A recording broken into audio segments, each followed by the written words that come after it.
Nous voulons voir maintenant la deuxième lettre de Jean et la troisième lettre de Jean. La deuxième lettre de Jean est la deuxième d'une série de 3 épîtres qui portent le nom de l'apôtre Jean. De tous les écrits du Nouveau Testament, la deuxième et la troisième lettre de Jean se rapprochent le plus de la forme épistolaire, comme une lettre conventionnelle du monde gréco-romain. Elles sont une lettre d'un individu à un autre individu. Jean s'adresse à un individu.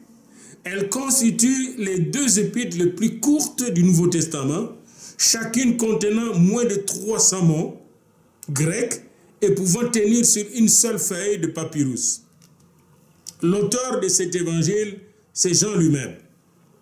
La deuxième épître de Jean traite de même problème que 1er Jean, l'introduction là.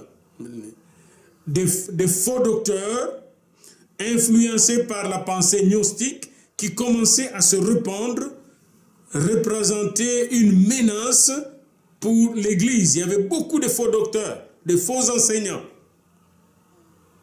1 Jean 2, 18, 19, 22, 23, 4, 1, 3. Il existe cependant une différence essentielle entre les 2 épîtres, entre la première lettre et la deuxième lettre. Alors que 1 Jean n'est mentionné pas de destinataire spécifique, 2 Jean en revanche s'adresse à une église de maison ou à un groupe particulier. Alors, il est surtout très important ici de souligner qu'il s'agit surtout d'un ministère itinérant ici. Il est question du ministère itinérant de faux docteurs. Elle s'adresse à l'ancien, à Kyria l'élu. Alors, les gens parfois disent c'est une femme, les autres disent c'est l'église qui est dans la maison. Et il y a ces enfants que j'aime dans la vérité. Et ce n'est pas moi seul qui les aime, mais aussi tous ceux qui ont connu la vérité. Vous retrouvez sa doctrine de l'amour, la communion, ici. À cause de la vérité qui demeure en nous. Cet amour n'est pas l'amour avec le mal, c'est l'amour dans la vérité. La communion avec ceux qui sont dans la vérité. Et qui sera avec nous pour l'éternité. L'amour sera avec nous pour l'éternité. Et là, il donne la salutation apostolique, que la grâce, la miséricorde, la paix soient avec vous de la part de Dieu le Père et de la part de Jésus-Christ, le Fils du Père, dans la vérité et l'amour. Voyez-vous ici encore, Jésus est inséparable de Dieu dans le Nouveau Testament. Vous voyez, si tu parles de Dieu, tu dois parler de Jésus-Christ. Et souvent, je remarque des gens qui prient sans citer le nom de Jésus. Vous constatez qu'il y a quelque chose, si ça devient une coutume. Certains vont seulement prier au nom du Père, du Fils et du Saint-Esprit. Et nous connaissons que dans certaines doctrines, dans certaines religions, le nom du Père, du Fils et du Saint-Esprit est remplacé par des hommes. Nous savons par exemple que pour le kimbanguisme, le nom du Père, du Fils et du Saint-Esprit, et ça devient Papa Kimbangu, Diangende, Kisolokele. Vous voyez? Alors, et dans beaucoup d'autres sectes européennes, vous allez voir derrière le Père, le Fils et le Saint-Esprit, il y a une autre chose. Vous voyez? La Trinité est différente. Vous voyez?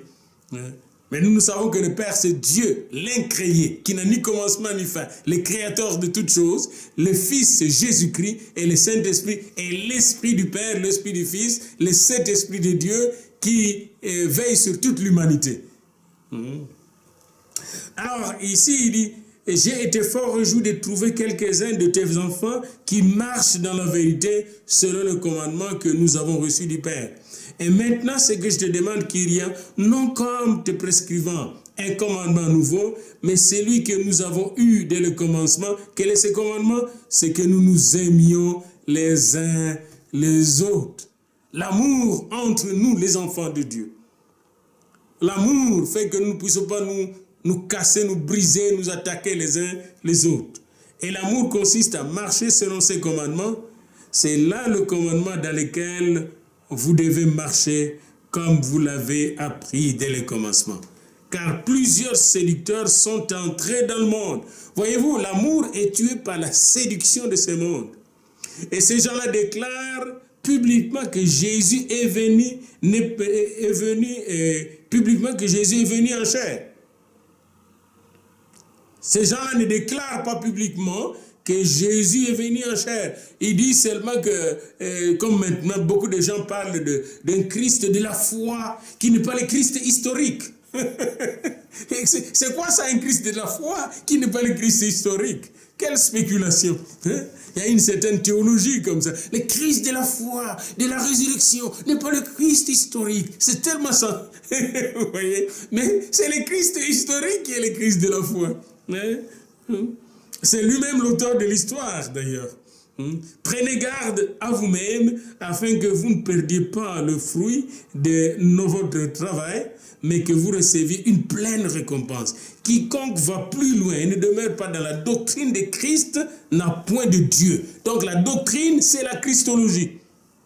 Notre foi doit être christocentrique. Notre prière doit être christocentrique. La parole de Dieu est centrée sur Christ de Genèse à Apocalypse. L'Église a pour tête le Christ. L'Église, c'est le corps du Christ. Ma prédication doit être centrée sur Christ. Ma prière doit être centrée sur Christ. Ma vie est centrée sur Christ. Christ en moi, l'espérance de la gloire. Voyez-vous? Donc, si quelqu'un vient à vous et n'apporte pas cette doctrine du Père et du Fils, ne le recevez pas dans votre maison et ne lui dites même pas salut, car celui qui lui dit salut participe à ses mauvaises œuvres. Et il dit, quoique j'ai beaucoup de choses à vous écrire, je n'ai pas voulu le faire avec le papier et l'encre, mais j'espère aller chez vous et vous parler de vive voix, afin que notre joie soit parfaite. Voyez-vous ici l'importance de se visiter les uns les autres. Hein? Comme Marie avait rendu visite à Élisabeth, et là l'onction de Dieu a éclaté. Hein? Nous devons nous visiter les uns les autres. Paul avait l'habitude de visiter les frères et les églises, etc. Et ici Jean manifeste ce besoin d'aller concrétiser la communion en rendant visite à l'église qui était là, Kyria, l'élu de Dieu. Les enfants de ta sœur, l'élu te salue. Il y a cette salutation les uns avec les autres. La troisième épître, la troisième lettre est la dernière des épîtres attribuées à l'apôtre Jean. De tous les écrits du Nouveau Testament, 2-3 Jean, et comme je le disais, se rapprochent à la forme épistolaire. Ce sont des lettres intimes. Et là, le plan de cette troisième lettre peut être comme suite. Il y a d'abord l'hospitalité chrétienne qui est recommandée, les manquements à l'hospitalité chrétienne qui vient ensuite, à partir du verset 9 à 11, et la conclusion, versets 12 à 15. Commençons par l'hospitalité chrétienne, premier verset jusqu'au 8e verset. Il dit l'ancien, ici il s'adresse à un ancien de l'Église, Gaius il s'appelle, le bien-aimé que j'aime dans les Seigneurs. Ici, il y a cette responsabilité presbytérale, hein? Presbytéros, hein? C'est le presbytère, l'ancien de l'Église. Et il dit, bien-aimé, je souhaite que tu prospères à tous égards et sois en bonne santé comme prospère l'état de ton âme. Ici, nous voyons que dans son adresse, Jean insiste d'abord sur la santé, le bien-être de l'ancien de l'Église. Il y a mon évêque, l'évêque Bokeleale, mon évêque qui m'a enseigné cette définition de l'amour. Il dit, l'amour, c'est souhaiter, chercher le bien-être de l'autre. Et ici, vous voyez, Jean cherche le bien-être de l'autre, que celui-là puisse prospérer, comme prospère l'état de son âme, qu'il prospère aussi en santé physique et mentale. J'ai été fort réjoui lorsque les frères sont arrivés et ont rendu témoignage de la vérité qui est en toi. Voyez-vous, la vérité, c'est le Christ qui est en toi. Christ est la vérité, de la manière dont tu marches dans la vérité. La vérité était en Gaius et il marchait dans la vérité. Et c'est pourquoi nous étudions ces chapitres et cet épître, si vous voulez, c'est pour connaître la vérité qui rend libre. Dans Jean, il est dit, vous connaîtrez la vérité et la vérité vous affranchira. Il dit, je n'ai pas de plus grande joie que d'apprendre que mes enfants marchent dans la vérité. Partout où vous voyez la vérité, mettez Christ, qu'ils marchent en Christ. Bien-aimé, tu agis fidèlement dans ce que tu fais pour le frère et même pour des frères étrangers, lesquels ont rendu témoignage de ton amour en présence de l'Église. Il y a la vérité et il y a l'amour, qui sont les deux ailes de la foi. Marcher dans la vérité, marcher dans l'amour de Dieu, l'amour de Christ. Tu feras bien de pourvoir à leur voyage d'une manière digne de Dieu. Vous voyez ici, il y a des frères qui voyageaient, comme nous voyageons souvent, et on pourvoit à notre voyage. Car c'est pour le nom de Jésus-Christ qu'ils sont partis sans rien recevoir de païens. Nous devons donc accueillir de tels hommes afin d'être ouvriers avec eux pour la vérité. Parce que nous sommes co-ouvriers les uns les autres. Nous ne devons pas laisser le païen entretenir nos frères qui sont en mission pour le Seigneur. C'est encore là un signe de l'amour de Dieu en nous. Alors là commence une partie qui est triste un peu, les manquements à l'hospitalité chrétienne. Verset 9, j'ai écrit quelques mots à l'église, mais Diotrephe, soulignez le mot Diotrephe. Diotrephe qui aime être le premier. Diotrephe, c'était un serviteur de Dieu qui aimait être le premier parmi eux. Et il ne recevait même pas Jean. C'est pourquoi si je vais, je rappellerai les actes qu'il commet en tenant contre nous des méchants propos. Non content de cela, il ne reçoit pas le frère, et ceux qui voudraient le faire, il les en empêche et les chasse de l'église. Diotrephe, c'était un méchant serviteur. Il était imbu de lui-même. Il était sans amour et il ne marchait pas dans la vérité. Et il était contre même l'apôtre de l'amour qui est Jean. Bien-aimé, n'imitez pas le mal, mais le bien. Verset 11, celui qui pratique le bien est de Dieu. Celui qui fait le mal n'a point vu Dieu. Voilà l'indice pour voir si quelqu'un est de Dieu. S'il pratique le bien. Et s'il ne pratique pas le bien, il fait le mal, il n'est pas de Dieu. Si tu pratiques le bien, alors tous, et la vérité elle-même, va rendre un bon témoignage de toi, comme il a rendu un bon témoignage à Démétrius. Démétrius est différent de Diotrephe. Nous aussi, nous lui rendons témoignage et tu sais que notre témoignage est vrai. J'aurai beaucoup de choses à t'écrire. Le verset 13 reprend un peu ce que Jean a dit ici au verset 12 dans la deuxième lettre. J'aurai beaucoup de choses à t'écrire, mais je ne veux pas le faire par l'encre et la plume. Verset 14, j'espère te voir bientôt et nous parlerons de vive voix. N'ayons pas l'habitude de tout dire dans les écrits au téléphone. Ayons l'habitude de nous voir et de nous parler de vive voix.